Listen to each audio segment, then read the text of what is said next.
자, 오늘 말씀은 마태복음 6장 25절부터 34절 말씀을 봉독하겠습니다.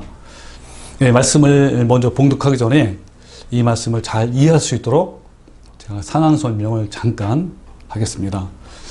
예수님 당시 그 이스라엘의 경제 기반은 농업과 어업이었습니다. 그 다음에는 수공업이나 소매업도 있었는데 이스라엘의 농업민들은 되게 가난했고요. 또 예루살렘의 소수 상류층과 또 갈릴리 대지주 이런 사람들만 부유했고 나머지는 굉장히 빈곤했죠. 또 당시에는 로마 식민지로서 이 농업민들은 로마에 내는 세금이 굉장히 많았고요. 또 성전세 그리고 지역 그 제사장이라든지 회당이 내는 세금도 많았다고 합니다. 그래서 이 삼중에 막대한 세금을 물어야 했고요. 그리고 이 농민들은 세금을 낼 수 없으면 어쩔 수 없이 지주에게 토지를 팔아야 했다고 합니다. 그렇지 않으면 토지가 몰수당하고요. 그래서 농업민들은 하루하루 고된 노동으로 연명했고요. 그들은 천대를 받았고 생활 수준은 풍족하지 못했습니다. 이 대부분 백성들은 대토지 소유자로부터의 토지를 빌려서 소작인으로 경작을 하거나 또한 부유한 집의 어떤 집사나 하인이나 일꾼이 되었던 거죠. 이 실업난은 매우 심했고요. 이 실직한 이들은 장례를 염려를 많이 했어야만 했습니다. 이 다수가 하루하루를 연명해 나가는 그런 처지에 있었던 거죠. 대부분 이런 자들이 모여있는 이 갈릴리 작은 어느 산에 예수님이 바로 이 설교를 하신 것입니다. 바로 이것이 산상보훈이죠. 자, 이때 모인 사람들의 처지와 상황을 생각하면서 오늘 본문 말씀을 읽어봅시다. 또한 이런 백성들에게 설교하시는 그 예수님의 마음을 한번 또 살펴봅시다. 그러면서 동시에 또 나 자신에게 이 말씀을 적용해 보시면서 말씀을 묵상하시기 바랍니다. 자, 제가 먼저 봉독을 할게요. 그리고 마지막 부분에 가서는 함께 봉독을 합시다. 자, 25절. 그러므로 내가 너희에게 이르노니 목숨을 위하여 무엇을 먹을까 무엇을 마실까 몸을 위하여 무엇을 입을까 염려하지 말라. 목숨이 음식보다 중하지 아니하며 몸이 의복보다 중하지 아니하냐. 공중의 새를 보라. 심지도 않고 거두지도 않고 창고에 모아 들이지도 아니하되 너희 하늘 아버지께서 기르시나니 너희는 이것들보다 귀하지 아니하냐. 너희 중에 누가 염려함으로 그 길을 한 자라도 더할 수 있겠느냐. 또 너희가 어찌 의복을 위하여 염려하느냐. 들의 백합화가 어떻게 자라는가 생각하여 보라. 수고도 아니하고 기쌈도 아니하느니라. 그러나 내가 너희에게 말하노니 솔로몬의 모든 영광으로도 입은 것이 이 꽃 하나만 갖지 못하였느니라. 오늘 있다가 내일 아궁이에 던져지는 들풀도 하나님이 이렇게 입히시거든 하물며 너희일까 보냐. 믿음이 작은 자들아. 그러므로 염려하여 이르기를 무엇을 먹을까 무엇을 마실까 무엇을 입을까 하지 말라. 이는 다 이방인이 구하는 것이라. 너희 하늘 아버지께서 이 모든 것이 너희에게 있어야 할 줄을 아시느니라. 다 같이 그런즉 너희는 먼저 그의 나라와 그의 의를 구하라. 그리하면 이 모든 것을 너희에게 더하시리라. 그러므로 내일 일을 위하여 염려하지 말라. 내일 일은 내일이 염려할 것이요 한날의 괴로움은 그날로 족하니라. 아멘. 예, 오늘 어때 말씀을 읽으시면서 어떻습니까? 오늘 이 본문 말씀을 깊이 묵상하면서 읽으면 저도 이제 말씀을 준비하면서 여러 번 읽어봤어요. 예수님이 당시 이스라엘 백성뿐만 아니라 우리를 향하신 긍휼의 마음을 알 수가 있어요. 믿는 사람이라도요, 먹고 사는 문제가 얼마나 근심하게 하고 염려하게 하는지요. 그리고 그 염려로 얼마나 우리 영혼이 피폐해지고 파괴되는지 예수님은 너무나 잘 아시기 때문에 긍휼의 마음으로 염려하지 말라고 여러 번 강조하신 거예요. 여러분 본문 말씀에서 염려라는 단어가 몇 번 나오는지 아십니까? 무려 6번이나 나와요. 10절, 10절, 짧은 10절이지만 6번 나오는 겁니다. 또 우리가 얼마나 귀한 존재임을 깨우치기 위해서 공중에 나는 새와 또 들에 피는 백합화를 비교하시면서 말씀하신 거예요. 공중의 새를 보라. 그때 당시에 그 산에서 하늘에는 공중의 새가 있었고 또 들에는 뭐가 폈어요? 백합화를 즉석에서 이렇게 말씀하시면서 저 공중의 새를 봐라. 심지도 않고 거두지 않고 창고에 모아들이지도 아니하되 너희 하늘 아버지께서 기르신다. 다 먹이시고 다 알아서 해주신다. 너희는 이것들보다 귀하지 아니하냐? 너희 중에 누가 염려함으로 그 길을 한 자라 더할 수 있겠느냐? 그리고 또 어때요? 의복을 위해서 염려를 하지 말라 그러잖아요. 그러면서 들에 핀 백합화를 또 보여주면서 가리키면서 말씀하는 겁니다. 이 백합화는 길쌈도 아니하고 길쌈이 뭔지 알죠? 섬유를 가공해서 천이나 옷을 만드는 모든 것을 손으로 만드는 것인데 굉장히 화려하고 아름답고 그래요. 근데 이 백합화는 손으로 그렇게 가꾸지 않아도 만들지 않아도 얼마나 아름다운지 봐라. 이 백합화는 솔로몬의 그 영광으로 입은 옷, 그 솔로몬 당시에 옷이 어마어마하게 화려하고 아름답고 찬란했대요. 그것보다 더 아름답지 않느냐? 예, 하시면서 오늘 있다가 내일 아궁이에 던져지는 들불도 하나님이 이렇게 입히시거든 하물며 너일까 보냐? 믿음이 작은 자들아 그러므로 염려하여 이르기를 무엇을 먹을까? 무엇을 마실까? 무엇을 입을까? 하지 말라. 이것은 다 이방인이 구하는 것이다. 너희 하늘 아버지께서 이 모든 것이 너에게 있어야 할 줄을 아시느니라 라고 하신 겁니다. 여러분 주님의 마음으로 이 말씀을 반복해서 읽어보세요. 정말 구구절절한 말씀이 아닙니까? 그리고 또 한편으로는 우리의 작은 믿음과 불신앙을 질책하시면서 그 불신앙에서 깨어나기를 바라시는 그 예수님의 마음을 우리가 알 수가 있어요. 그래서 예수님께서 이 직접 설계하신 이 산상보는요, 이 땅에서 축복을 받는, 그래서 물질의 축복받고 또 여러 가지 어떤 축복을 받는 그런 것이 아니라 영생이냐 영원한 멸망이냐의 말씀이에요. 따라서 우리는 산상보훈을 대할 때 어떻게 대하라고요? 두렵고 떨림으로 우리가 읽고 또 묵상해야 됩니다. 오늘 본문 말씀도요, 예수님이 이렇게 하라는 권고의 말씀이 아니라 이 말씀대로 살아내지 못할 때 하나님의 백성에 합당하지 않다는 것을 분명히 말씀하고 있는 거예요. 오늘 본문 말씀을 한 문장을 하면 먹고 사는 문제에 대해서 염려하지 말라 라는 겁니다. 제가 오늘 또 설교 제목도 뭘로 할까 하다가 먹고 사는 문제에 대해서 절대로 염려하지 말라 이 제목을 했어요.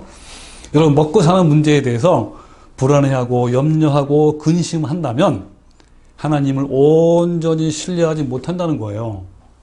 하나님 나라에 합당하지 않다라는 것을 6번이나 반복적으로 강조하고 또 강조하신 겁니다. 사람들이 먹고 사는 문제에 얼마나 염려를 하길래 예수님이 이렇게 여러 번 강조하고 또 강조했을까요? 그래서 사람은요, 호흡이 있는 한 끊임없이 염려를 합니다. 아침에 일어나면서 염려하고 온종일 염려하고 또 꿈속에서조차도 염려를 한대요. 여러분은 어떤가요? 혹시 지금도 근심하고 있습니까? 그 염려의 모든 출처는요, 세상적인 것이요, 마귀적인 것입니다. 염려는 나의 신앙을 진단하는 기준이며 바로미터래요. 이게 뭐냐면 내가 신앙으로 올바로 서 있는지를 스스로 측정할 수 있는 방법은요, 내가 자신이 염려가 있는가 없는가 판별할 수가 있습니다. 내가 지금 염려를 하고 있다면 진리 안에 있는 성도가 아니라는 거예요. 믿는 자가 염려를 한다면 그것은 하나님을 불신한 것이기 때문에 교회는 열심히 다니지만 진정한 성도가 아니라는 거예요. 오늘날 교회에 이런 교인이 얼마나 또 많은지요. 그 예수님이 전도자, 전도하는 사람들이에요. 전도자를 어떻게 먹이시고 살게 하시는지 한 가지 사례를 한번 들어볼게요. 마태복음 10장 9절인데요. 이런 말씀이 있어요. 너희 전대에 금이나 은이나 동을 가지지 말고. 이게 뭐냐면 이 말씀은 그 전도자를 파송하시면서 예수님이 하신 말씀이에요. 그러니까 이 전대라는 게 뭡니까? 오늘 말하면 지갑에 지갑. 가방에 지갑에 돈을 가져가지 말라라는 겁니다. 말고 여행을 위해서 배낭이나 두보롯이나 신이나 지팡이를 가지지 말라. 왜 가지지 말라는 거죠? 그럴까요? 왜 가지지 말라 할까요? 왜냐하면 그렇죠. 하나님이 전도자의 먹고 사는 문제에 대해서는 하나님이 알아서 다 알맞게 다 채워주실 것이다. 그것 때문에 그런 거예요. 그러면서 이는이 왜냐하면 그렇죠. 왜냐하면 일꾼이 자기의 먹을 것을 받는 것이 마땅하다 그랬어요. 그러니까 어떤 사람이 이제 집안에 일꾼으로 들어갔단 말이에요. 그러면 그 사람 일꾼은 어디서 먹죠?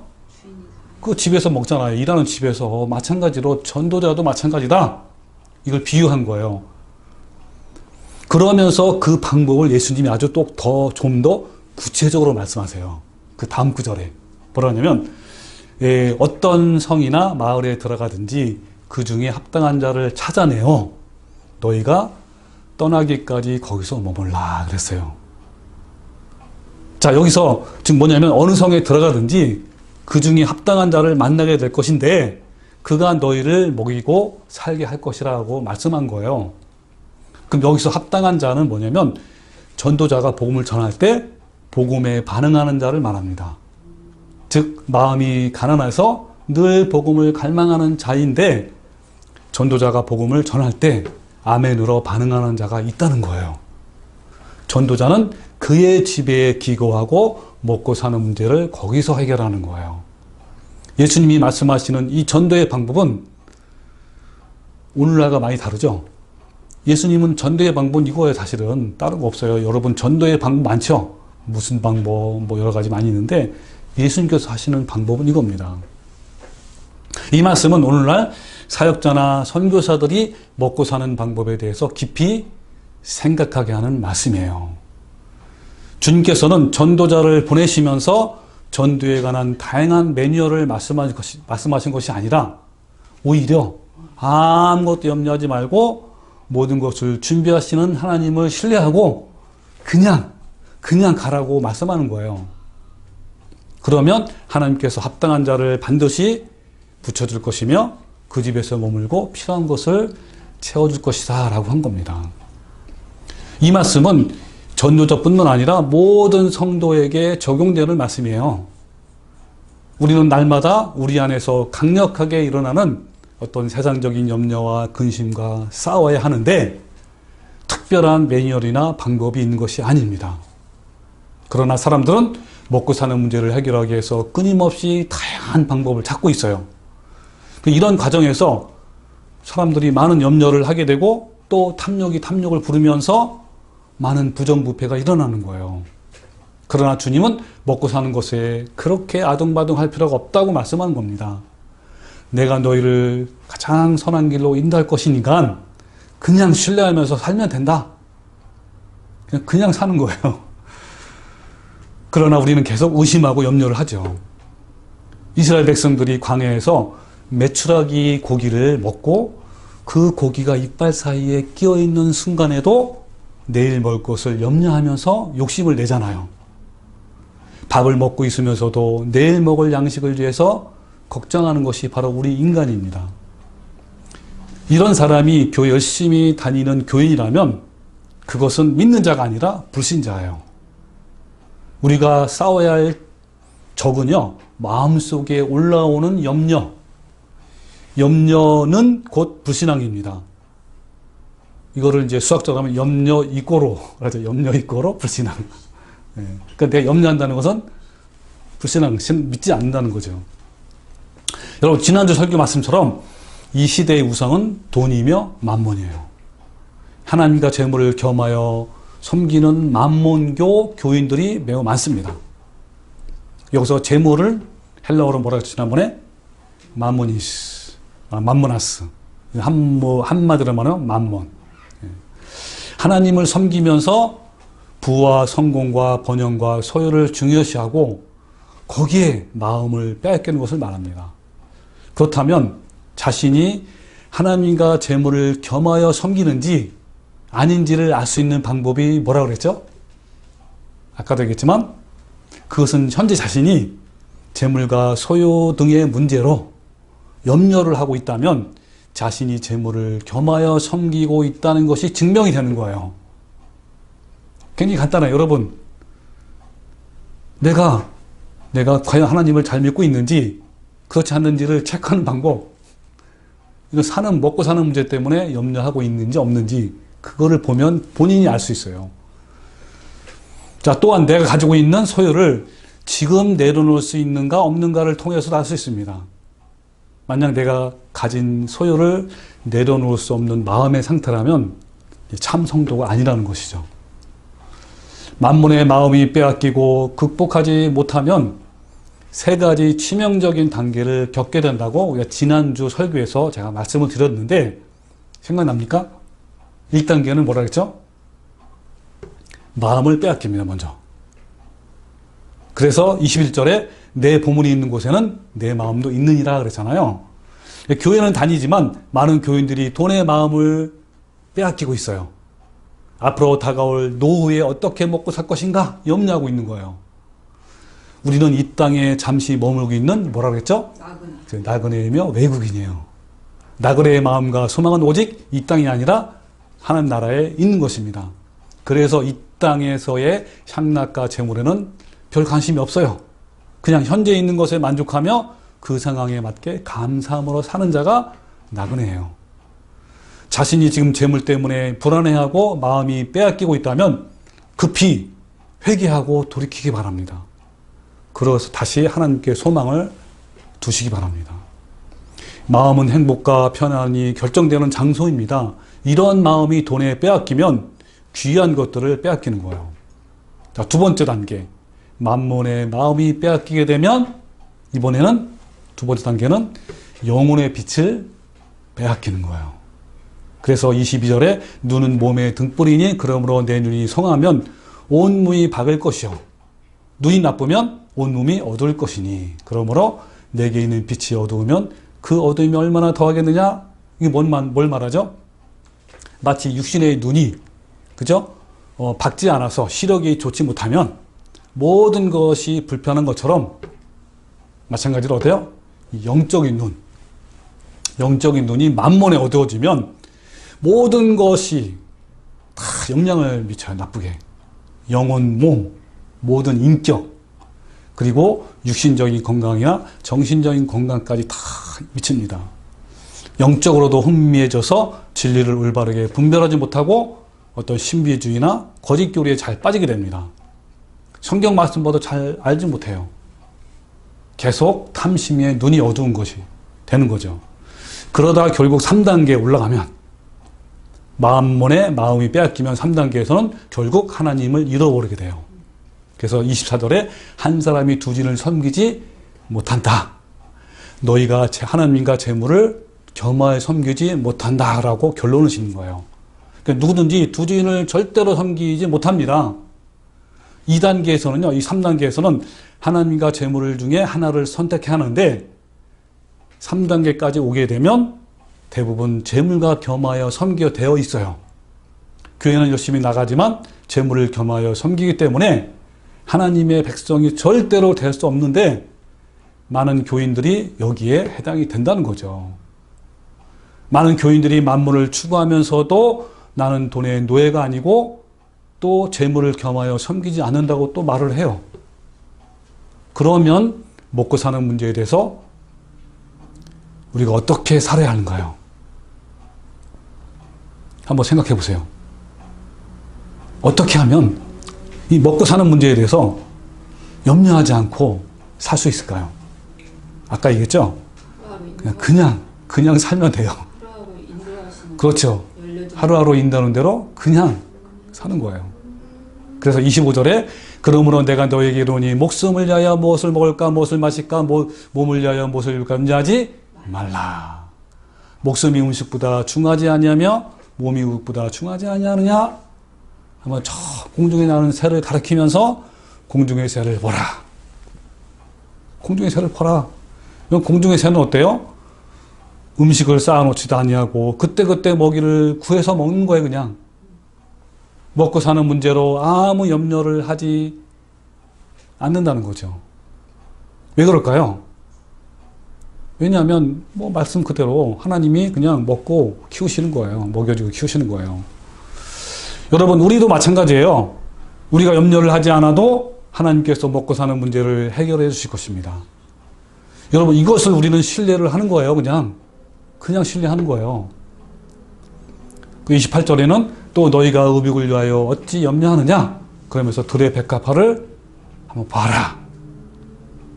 라고 말씀하는 거죠. 본문 말씀은 그냥 한마디로 말하면 그냥 살라는 거예요. 너희들은 이것보다 귀한 존재이니까 염려하지 말고 하나님을 신뢰하면서 그냥 살아가라. 라는 겁니다. 그러나 우리는 지독하게 염려를 하죠. 염려는 우리의 수준과 가치를 스스로 떨어뜨리는 거예요. 여러분, 우리 자신은 하나님께 어떤 존재인가요? 귀한 존재. 나를 만드시는 분은 어떤 분이시며 나를 어떻게 만드셨나요? 여러분, 이 질문을 깊게 묵상해 보십시오. 세 가지 질문. 우리는 자신은 어떤 존재인지 하나님 앞에서, 그리고 나를 만드시는 분은 어떤 분이신지, 그리고 나를 어떻게 만드셨는지. 여러분, 주님은요, 우리가 세상의 모든 것보다 훨씬 귀한 존재라고 말씀합니다. 이 성도로서의 자존감을 갖고 있다면, 특히 하나님의 자녀라는 자존감을 갖고 있다면 그 품격과 존재감에 걸맞는 성품이 있어야 하는 거예요. 염려하는 것은 하나님의 아들로서의 자존감이 없는 겁니다. 하나님의 자녀로서 먹을 것을 염려하고 내일 일을 걱정하는 사람은 스스로 자신을 격하시는 것과 같은 거예요. 여러분, 우리나라의 가장 큰 재벌이 누구죠? 삼성 이재용 아닙니까? 그 이재용의 아들이 매일 먹을 것 때문에 걱정을 해. 그 말이 돼야 안 돼요? 안 돼요. 말이 안 되는, 그거보다 더 말이 안 되는 게 바로 이거예요. 하나님과의 우리 사이예요. 그래서 그것은요, 동물보다 못한 성품을 가진 것입니다. 하나님의 자녀에 걸맞지 않는 거예요. 우리가 얼마나 귀한 존재인지 에베소 2장 10절에 어떻게 말씀하고 있냐면 이런 말씀이에요. 우리는 그의 만드신 바라. 영어로 하면 We are God's workmanship. 이 workmanship은 뭐냐면 기술자나 장인을 말해요. 그러니까 장인이 하나하나 조각해서 세밀하게 만들어낸 세공품. 이 걸작품을 워크맨십이라고 하는 겁니다. 즉 우리 주님은요, 우리를 최고의 걸작품으로 만드신 거예요. 그 옛날 성경 흥정 영역에는 뭐라고 이 말씀을 번역했냐면 우리는 그의 작품이여 라고 이렇게 번역했어요. 네, 우리는요 하나님의 작품이에요. 할렐루야. 하나님의 작품인 우리가 그것에 걸맞는 성품을 갖고 있어야 하는 거예요. 우리가 이렇게 귀하고 존귀한 자인데 왜 그렇게 염려를 할까요? 그렇게 염려를 하면서 어떻게 하나님을 찬양하며 예배한다고 할 수 있겠습니까? 그리고 어떻게 하나님을 주님이라고 부를 수 있나요? 그런 자격도 없어요. 맨날 염려하면서 주님이 무슨 뜻입니까?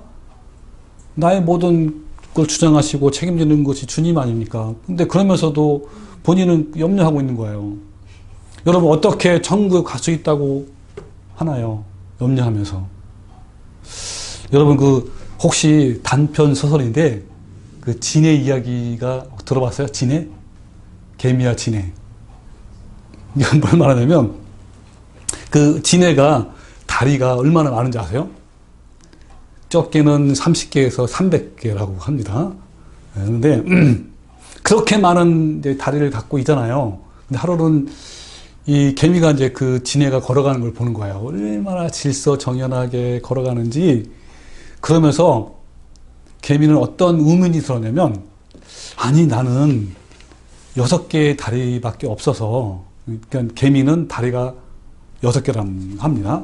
근데 한 발 한 발 내딛는데도 어떤 발이 먼저 나가는지 생각을 해보면 너무너무 신기한데, 근데 수십 개의 다리를 가진 저 지네는 어떻게 이렇게 헷갈리지 않고 차례대로 질서 있게 기억할 수 있을까?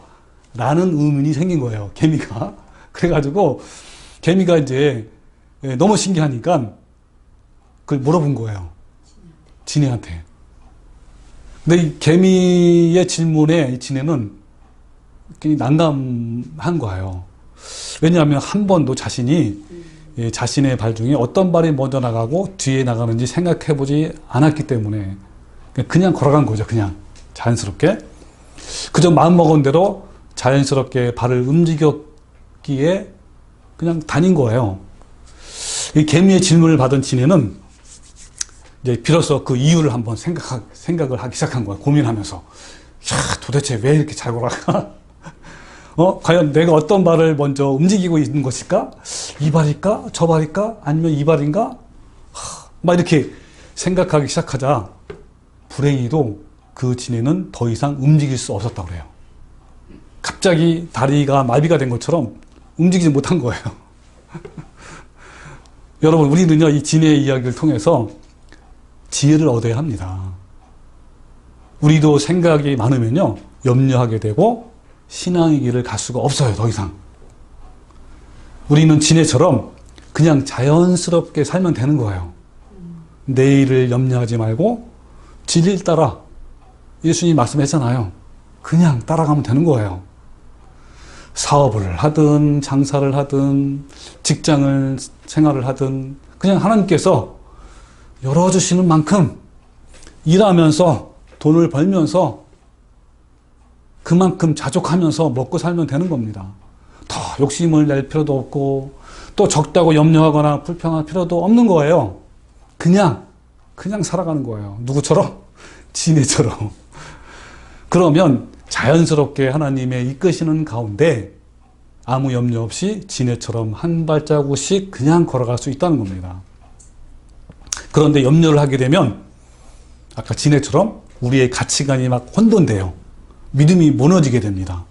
그냥 걸어가면 되는데 생각이 많으면 지네처럼 갈 수가 없는 거예요. 염려하지 말고 그냥 걸어가면 그냥 하나님께서 이끌어 주시는 겁니다. 그러나 염려에 빠지게 되면 세 가지 또 치명적인 특징이 있어요. 첫 번째, 어떤 특징이 있을까요? 백해무익합니다. 염려는 아주 백해무익해요. 하나도 좋은 점이 없어요. 27절에 너희 중에 누가 염려함으로 그 키를 한 자라도 더할 수 있겠느냐? 이 한 자는 30cm. 그리고 흠정역에는 너희 중에 누가 염려함으로 자기 키에 1규빗을 더하겠느냐? 48cm 정도. 또 원문에는요, 헬라 원문에는 너희 중에 누가 염려함으로 그 생명을 1시간 더 연장할 수 있겠느냐? 가능하겠느냐? 이런 뜻이에요. 이게 뭡니까? 우리가 염려한다고 해서 1시간이라도 생명을 연장할 수 없다는 거잖아요. 우리가 염려하지 않고 산다는 것은 사실 매우 어려운 일이에요. 쉽지 않습니다. 그러나 좁은 길을 가기 위해서는요, 이런 문제부터 해결되어야 합니다. 염려하면서 좁은 길을 걷고 있다가 하는 자는요, 이거는 가짜예요, 가짜. 합당하지 않습니다. 그것은 좁은 길을 걷고 있지 않다는 걸 증명하는 겁니다. 그래서 찬송가에도 뭐라 그러냐면 좁은 길을 걸으며 밤낮 기뻐하는 것은 주의 영이 함께함이라 라고 했습니다. 어려운 상황에도 감사하고 기뻐할 수 있는 것은 성령님이 나와 함께하기 때문인 거예요. 아멘. 또 주께서 나의 먹을 것과 사는 문제를 해결해 주시기 때문입니다. 아멘. 단순한 신뢰 외에는요, 다른 길이 없어요. 그냥 걸음을 인도하시는 하나님을 신뢰하십시오.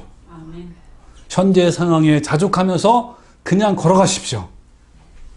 우리는 하나님의 가치 있는 귀한 작품들이에요. 걸작품입니다. 염려한다는 것은 하나님의 세공품인 걸작품의 가치를 떨어뜨리는 거예요. 자, 두 번째 염려는요, 불신앙입니다. 아까 했던 염려는 뭐라고요? 불신앙. 그래서 30절에 오늘 있다가 내일 아궁이에 던져지는 들풀도 하나님이 이렇게 입히시거든 하물며 너일까 보냐라고 하면서 한마디 말씀했어요. 질책. 믿음이 작은 자들아. 그렇죠. 믿음이 작은 자들아. 여러분, 염려한다는 거요, 믿음이 작은 거예요. 여러분, 믿음이 작은 거는 무슨 뜻일까요? 의심하는 거. 그러니까 불신앙이에요. 불신앙. 같은 말이에요. 믿음이 작은 자들라는 거는 너 믿음이 없다라는 겁니다. 너는 나 신뢰하지 않는구나. 너는 불신앙이구나. 불신앙이 얼마나 큰 죄인지 알죠? 왜? 그 말이에요, 지금. 믿음이 작은 자들아. 여러분, 믿음이 작은 자들이 여러분 하늘나라에 합당해요, 안 합당해요? 갈 수도 없어요. 합당하지 않아요. 갈 수도 없는 거죠. 여러분, 항상 성경을 볼 때는 이런 관점으로 보는 거예요. 그냥 지나가면 안 돼요. 이거를 보고 자기가 본인이 염려하면, 아, 나는 믿음이 작은 자네? 그럼 나 하나님을 믿지 않는다는 거네? 교회는 열심히 나가지만 나는 하나님 믿지 않는 거네? 라고 의식하는 거예요. 그렇게 해서 다시 회개하면서 돌아오는 거죠, 주님께로. 그래서 믿는 자가 염려한다는 것은 하나님을 믿지 못하는 겁니다. 이런 자는 하나님 나라와 관계가 없어요. 여러분, 신앙은요, 머리라는 것이 아니라 삶을 통해서 증명되는 거예요. 예수님은 염려하는 자의 믿음이 작다라고 하셨습니다. 여러분, 작은 믿음으로 하나님 나라에 갈 수 있을까요? 없어요. 여기서 그 염려하다라는 그 헬라어는 메린나오입니다. 메린나오. 이 의미는 물론 근심하다, 걱정하다라는 뜻이지만 또 다른 의미로는 여러 부분으로 나누다, 쪼개다, 조각내다라는 의미도 있습니다. 그러니까 염려라는 것은 마음이 여러 부분으로 나뉘는 것을 말합니다. 염려를 하면 하나님께 집중되어 있는 마음이 여러 가지로 쪼개지고 나눠집니다. 먹고 사는 문제로 염려를 하게 되면 하나님을 사랑하는 마음이 깨어지고 나눠져서 믿음이 작아지는 그런 불신앙에 빠지게 되는 거예요.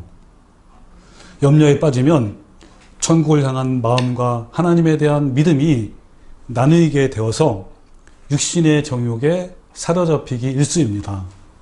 하나님의 성품을 닮아가는 데에 있어서 무섭고 치명적인 무기가 바로 염려라는 거예요. 우리 마음의 중심에는 오직 한 가지, 하나님만 있어야 하는데 일단 염려가 마음에 들어오면 그 염려가 중심을 바로 점령하게 됩니다. 하나님은 나의 심장이며 나의 중심이며 나의 호흡이며 나의 모든 것입니다. 그래서 일어나자마자 먼저 하나님을 생각하고 하루의 삶 속에서도 하나님이 나를 주장하고 꿈속에서조차도 하나님이 나의 모든 것이 되어야 합니다. 그러니까 우리는 하나님께 미친 사람이 되어야 합니다. 그런데 많은 교인들이 마음의 중심이 하나님이 아니라 세상의 염려와 걱정입니다. 그래서 마음이 흩어지고 나눠져서 하나님을 불신하게 되는 거죠. 여러분, 리처드 범브란트 목사님, 이분은 순교를 하셨는데 이 목사님에 대한 이야기를 잠깐 제가 말씀드리겠습니다. 이 리처드 범브란트 목사님은요, 1900년대 초기에 루마니아의 공산 치하에서 14년간 감옥 생활을 하며 온갖 고난을 받은 목사였습니다. 이 거꾸로 매달아 채찍으로 때리는 이 고문 정도는 예사고요. 수시로 속옷만 입고 냉동실에 죽을 만큼 갇혀있는 고문은 정말 참혹했습니다. 그가 감옥에 있으면서 마음이 늘 불안하니까 창세기부터 요한계시록까지 염려하지 말라라는 말이 들어있는 성경 구절만 찾아서 읽기 시작을 했습니다. 근데요, 이 염려하지 말라라는 이런 말씀이 성경의 전체에서 몇 번 나왔을까요? 예, 정말 놀랍게도 365번이 나온 겁니다. 그래서 이 목사님은 이걸 깨닫고, 날마다 염려하지 말라는 것이 하나님의 뜻이구나. 이거를 알고 믿음으로 모든 것을 다 지켰습니다. 믿음을 지킨 거죠.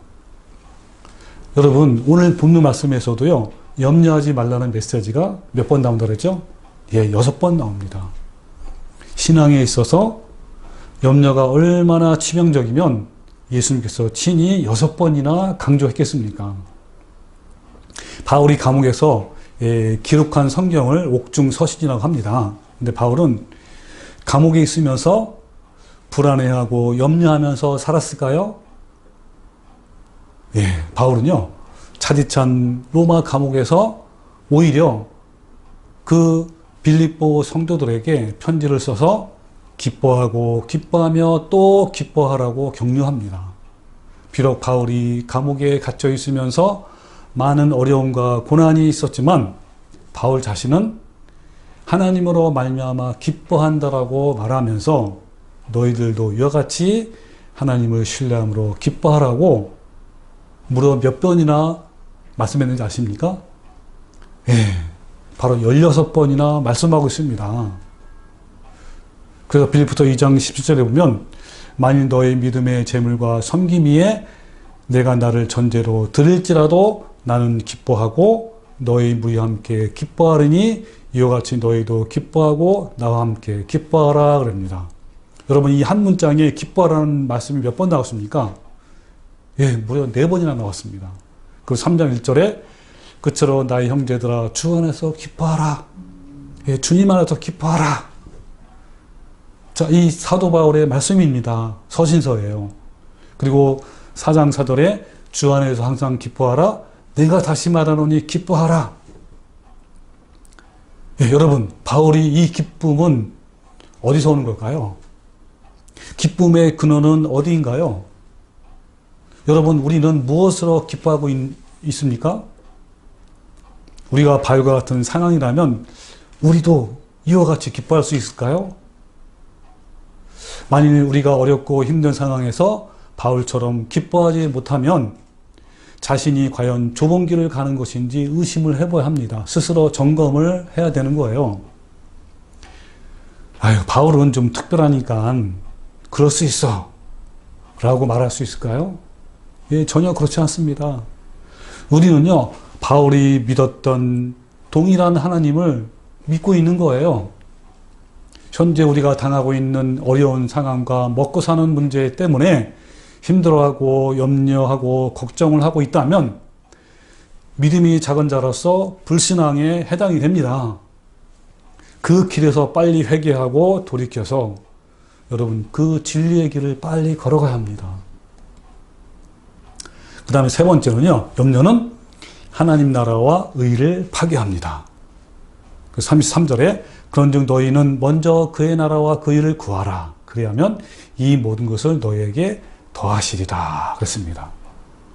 이 염려는요, 내 마음속에 있었던 하나님의 나라와 그 의를 나눠지게 하고 쪼개서 결국 파괴해버리는 거예요. 염려는요, 하나님 나라와 의의 아주 치명적인 독소입니다.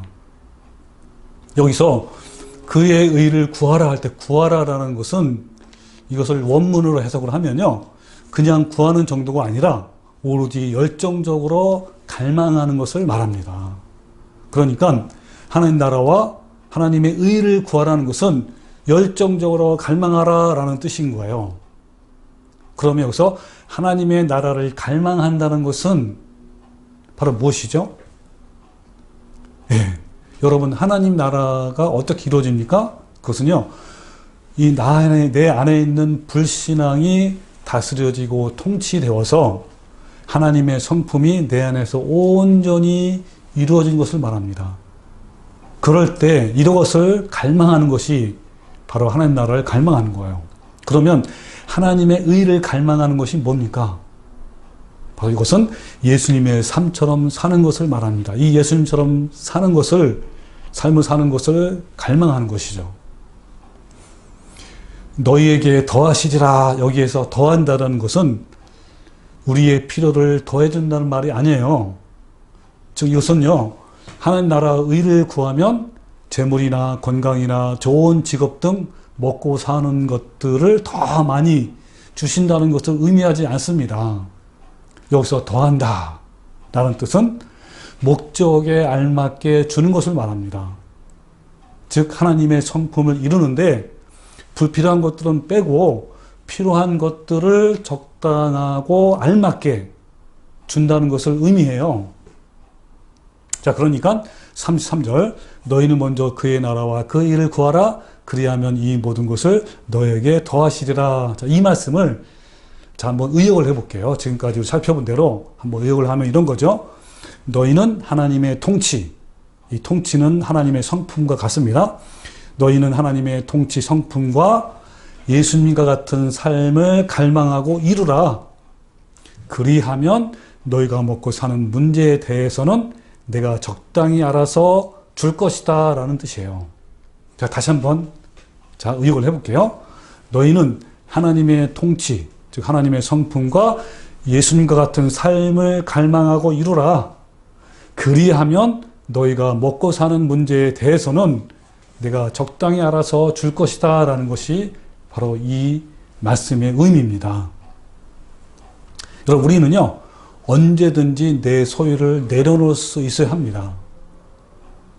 만약에 주님께서 우리한테 이제 가자 라고 하면 이 세상에 가지고 있는 모든 것을 미련 없이 버리고 떠날 수 있는 사람이 바로 하나님의 백성이에요. 이것이 바로 나그네의 삶을 사는 사람이죠. 그래서 요한계시록 14장 4절에 보면 하나님의 마지막 환란 때 하나님께 합당한 자가 누구인지를 명확하게 나와 있습니다. 자, 4절에 보면 이 사람들은 여자와 더불어 더럽히지 아니하고 순결한 자라. 어린 양이 어디로 인도하든지 따라가는 자다 그랬습니다. 예수님이 어디로 인도하든지 모든 걸 다 포기하고 그냥 따라가는 자.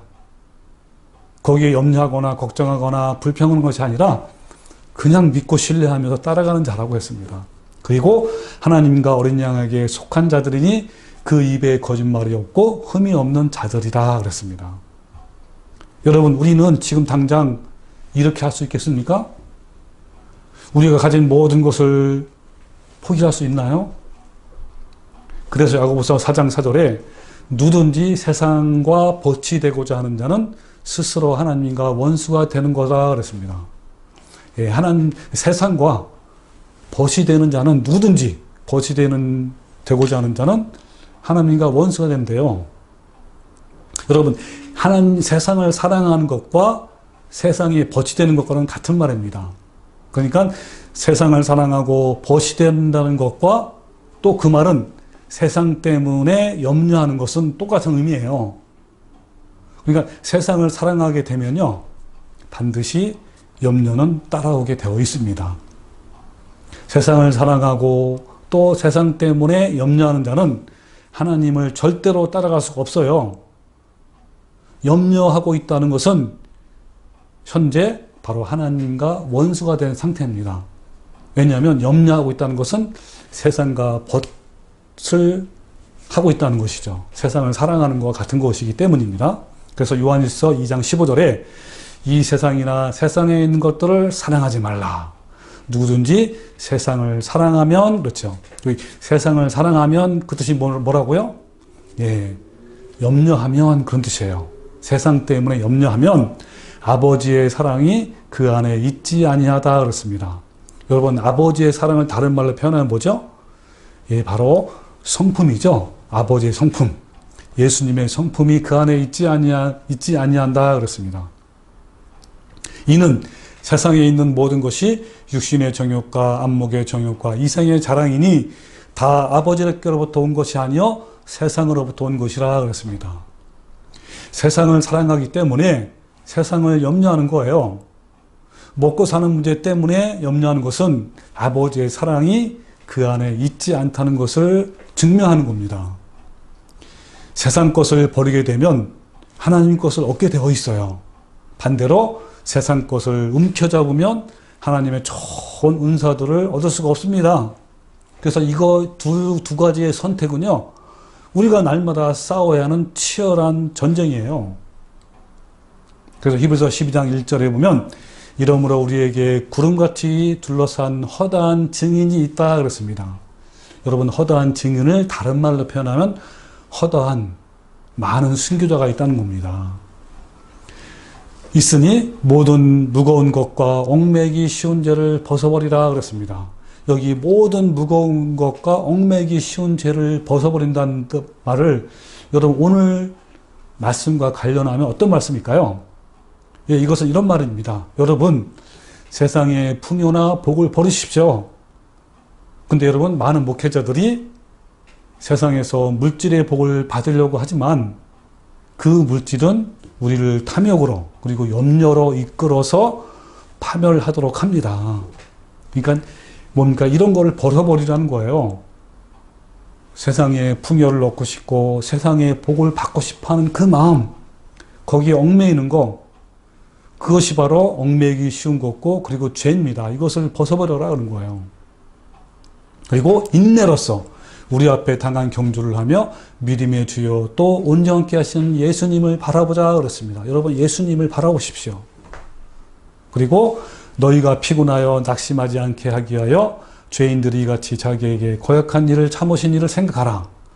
너희가 죄와 싸우되 아직 피 흘리기까지는 대항하지 아니했다 그랬습니다. 여러분, 이 말씀은 무슨 말입니까? 예, 그렇지만 이제부터 너희는 피 흘리기까지 죄와 싸우라는 의미입니다. 우리의 믿음의 선진들은요, 믿음의 선진들은 죄와 피 흘리기까지 대항하며 살아왔어요. 여러분, 우리도요, 피 흘리기까지 싸워야 합니다. 하나님 것을 얻기 위해서는 치열한 전쟁을 해야 하는 거예요. 여러분, 초대교회 성도들이 콜로세움이라는 그 원형 경기장에서 세상의 것들과 싸우다가 맹수에 찢기며 죽어갔습니다. 그렇지만 이들은 절대로 예수님을 부인하지 않고 끝까지 믿음을 지킨 거예요. 여러분, 이와 같이 예수님을 바라봅시다. 예수님만 바라봅시다. 그러기 위해서 세상에서 눈을 떼야 합니다. 세상에 대한 내 욕망과 탐심을 포기해야 합니다. 그래서 예수님께 우리 눈을 고정을 해야 하는 거예요. 세상적인 모든 것에서 우리 눈을 돌려서 오직 예수님을 향해서 눈을 고정하십시오. 허다한 증인들이 우리를 보고 있다고 하십니다. 여러분, 이 증인의 뜻은 뭐라고 했죠? 예, 순교자를 말합니다. 여러분, 수많은 순교자들이, 우리 선진들이 우리 앞에서 먼저 가셔서 격려하고 우리에게 여러분 박수를 치면서 우리에게 항상 말씀하고 있습니다. 나를 따라오라고 말씀하고 있습니다. 자, 누가 있습니까? 우리 순교자들, 우리 먼저 가선 순교자들, 믿음의 선진들. 예, 이것은요, 믿음으로 가인보다 더 나은 제사를 하나님께 드림으로 의로운 자라 하시는 증거를 얻은 아벨이 있습니다. 여러분, 아벨이 우리를 격려하시는 거예요. 그리고 믿음으로 죽음을 보지 않고 하늘로 옮겨져서 그는 옮겨지기 전에 하나님을 기뻐하시게 하는 자라는 증거를 받은 에녹이 있습니다. 여러분, 에녹이 또 우리를 격려하고 우리에게 박수를 보내고 있습니다. 그리고 믿음으로 아직 보이지 않는 일에 경가심을 받아 경외하심으로 방주를 준비하여 그 집을 구원하셨던 노아가 있습니다. 그리고 믿음으로 부르심을 받았을 때 순종하여 장래 유업으로 받을 땅에 나아갈새 갈 바를 알지 못하고 나아갔던 우리의 믿음의 조상 아브라함이 있습니다. 여러분, 그리고요, 이삭과 야곱과 요셉과 모세, 그리고 수많은 믿음의 선진들이 있어요.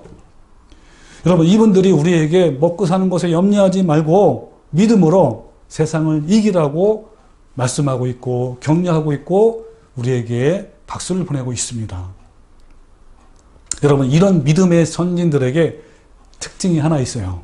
같은 특징인데 그것은 이 땅에서 오직 나그네와 외국인으로 살았습니다. 자, 13절에 이 사람들은 다 믿음을 따라 죽었으며 약속을 받지 못하였으되 그것들을 멀리서 보고 환영하며 또 땅에서는 외국인과 나그네임을 증언하였으니 그들이 이같이 말하는 것은 자기들이 본향 찾는 자임을 나타냄이라. 그들이 나온 바 본향을 생각하였더라면 돌아갈 기회가 있으려니와 그들이 이제는 더 나은 본향을 사모하니 곧 하늘에 있는 것이라 그랬습니다. 그럼 이 땅에 살면서 천국을 보고 사는 사람은 나그네이면서 천국인입니다. 나그네는 세상의 마음을 빼앗기지도 않고 정착하지도 않는 거예요.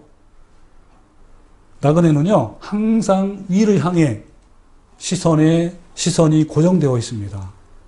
나그네는 멀리 있는 것을 보는 사람들이며 가까운 것들에게 집착하지 않고 거기에 매이지 않습니다.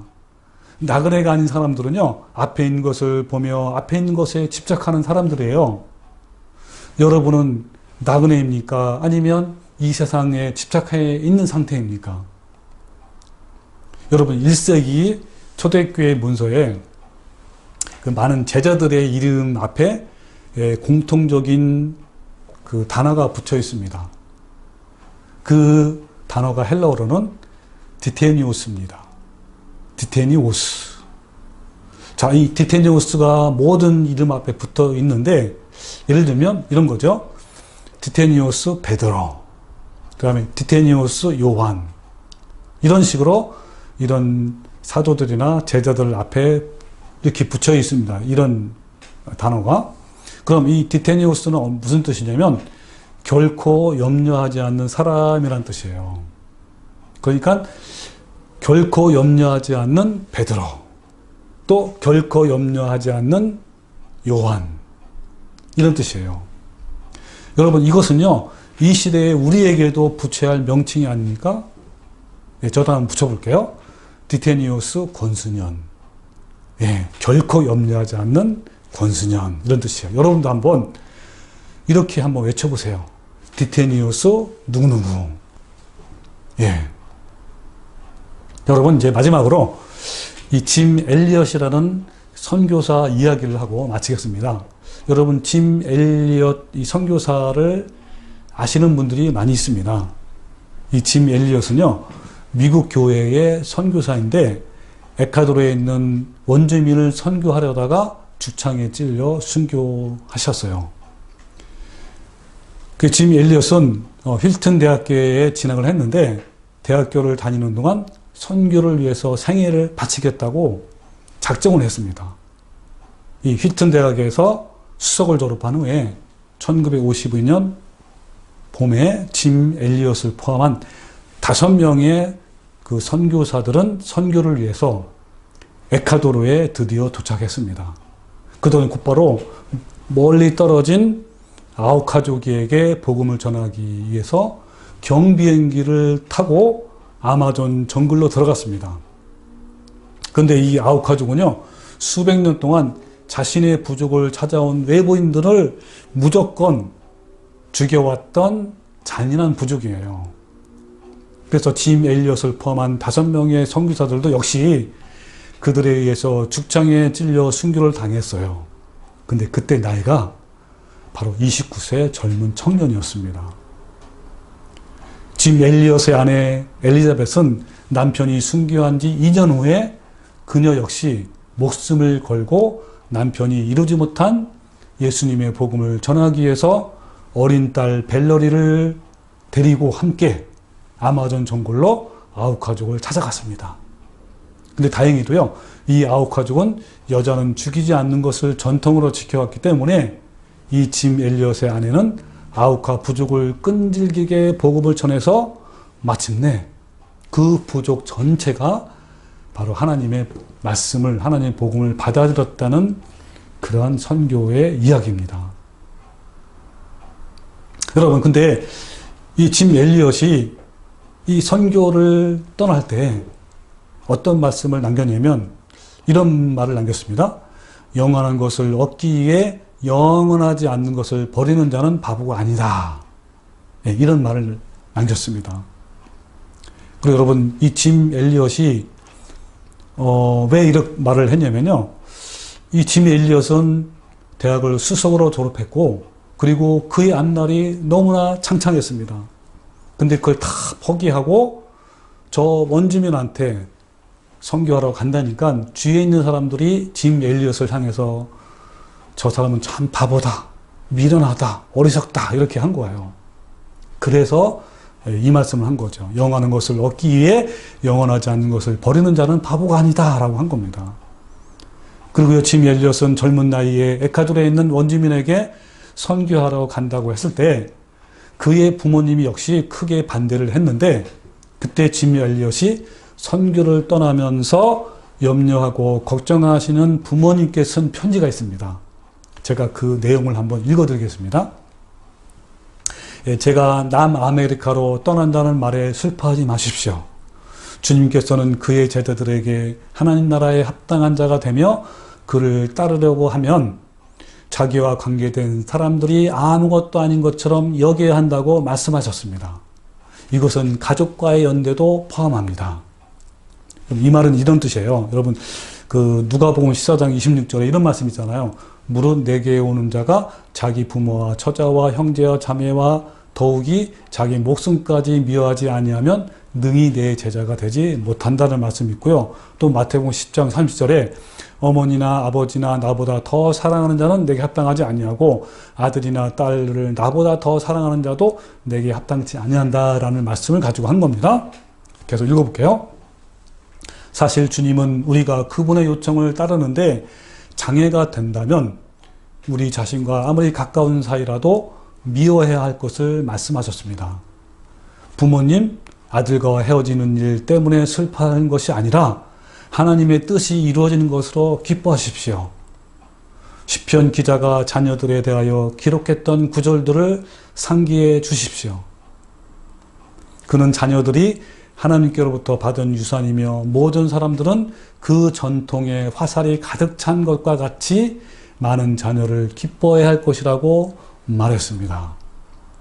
여러분, 여기서 그 시편에 나온 말씀, 이 전통과 화살이 무슨 말이냐면 바로 시편 127편에 나온 말씀이에요. 그러니까 젊은 자의 자식은 장자의 수중의 화살 같으니 이것이 그 전통에 가득한 자는 복되도라는 말씀이 있습니다. 여기 전통이 뭐냐면 화살을 담는 그릇이에요. 그래서 그리고 그 화살은, 전통에 담긴 화살은 바로 하나님이 주신 자녀라는 뜻입니다.